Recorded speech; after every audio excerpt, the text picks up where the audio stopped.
A man brought Scarlet home. Later, Scarlet's mother could not remember quite what he had told her, although, disappointingly, she had learned that the nice J. Frost had unavoidably been forced to leave town. The man talked with them in the kitchen about their lives and their dreams, and by the end of the conversation, Scarlet's mother had somehow decided that they would be returning to Glasgow. Scarlet would be happy to be near her father and to see her old friends again. Silas left the girl and her mother talking in the kitchen, discussing the challenges of moving back to Scotland, with Nuna promising to buy Scarlet a phone of her own. They barely remembered that Silas had ever been there, which was the way he liked it. Silas returned to the graveyard and found Bod sitting in the amphitheater by the obelisk, his face set. "How is she?" "I took her memories," said Silas. "They will return to Glasgow. She has friends there." "How could you make her forget me?" Silas said. "People want to forget the impossible. It makes their world safer." Bod said, "I liked her." "I'm sorry." Bod tried to smile, but he could not find a smile inside himself. "The men, they spoke about trouble they were having in Krakow and Melbourne and Vancouver. That was you, wasn't it?" "I was not alone," said Silas. "Miss Lepescu?" said Bod. Then, seeing the expression on his guardian's face, "Is she all right?" Silas shook his head, and for a moment his face was terrible for Bod to behold. "She fought bravely. She fought for you, Bod." Bod said, "The Sleer has the man Jack. 3 of the others went through the ghoul gate. There's one injured but still alive at the bottom of the Carstairs grave." Silas said, "He is the last of the Jacks. I will need to talk to him then, before sunrise." The wind that blew across the graveyard was cold, but neither the man nor the boy seemed to feel it. Bod said, "She was scared of me." "Yes."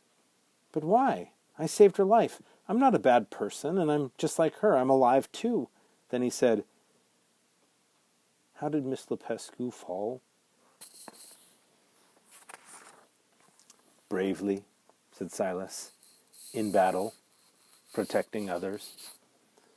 Bod's eyes were dark. "You could have brought her back here, buried her here. Then I could have talked to her." Silas said, "That was not an option." Bod felt his eyes stinging. He said, "She used to call me Nimini. No one will ever call me that again." Silas said, "Shall we go get food for you?" "We? You want me to come with you, out of the graveyard?" Silas said, "No one is trying to kill you, not right now. There are a lot of things they are not going to be doing, not any longer. So, yes, what would you like to eat?" Bod thought about saying that he wasn't hungry, but that simply wasn't true.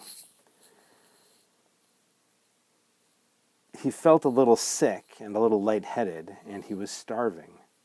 "Pizza?" he suggested. They walked through the graveyard, down to the gates. As Bod walked, he saw the inhabitants of the graveyard, but they let the boy and his guardian pass among them without a word. They only watched. Bod tried to thank them for their help, to call out his gratitude, but the dead said nothing. The lights of the pizza restaurant were bright, brighter than Bod was comfortable with. He and Silas sat near the back, and Silas showed him how to use a menu, how to order food. Silas ordered a glass of water and a small salad for himself, which he pushed around the bowl with his fork, but never actually put to his lips. Bod ate his pizza with his fingers and enthusiasm. He did not ask questions. Silas would talk in his own time, or he would not. Silas said, "We had known of them, of the Jacks, for a long, long time, but we knew of them only from the results of their activities. We suspected there was an organization behind it, but they hid too well. And then they came after you, and they killed your family, and slowly I was able to follow their trail." "Is we, you and Miss Lepescu?" asked Bod. "Us and others like us." "The honor guard," said Bod. "How did you hear about—" said Silas. Then, no matter. Little pitchers have big ears, as they say. Yes, the honor guard.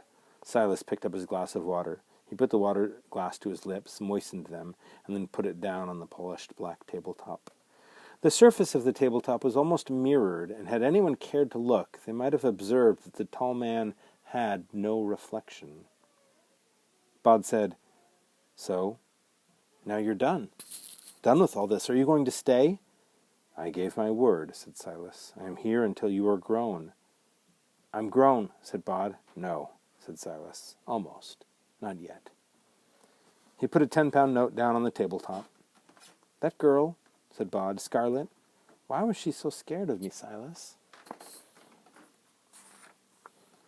But Silas said nothing, and the question hung in the air as the man and the youth walked out of the bright pizza restaurant into the waiting darkness, and soon enough they were swallowed by the night.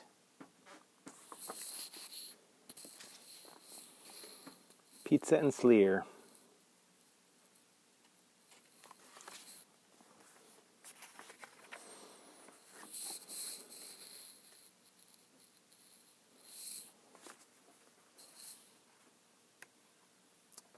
And that is where I will stop.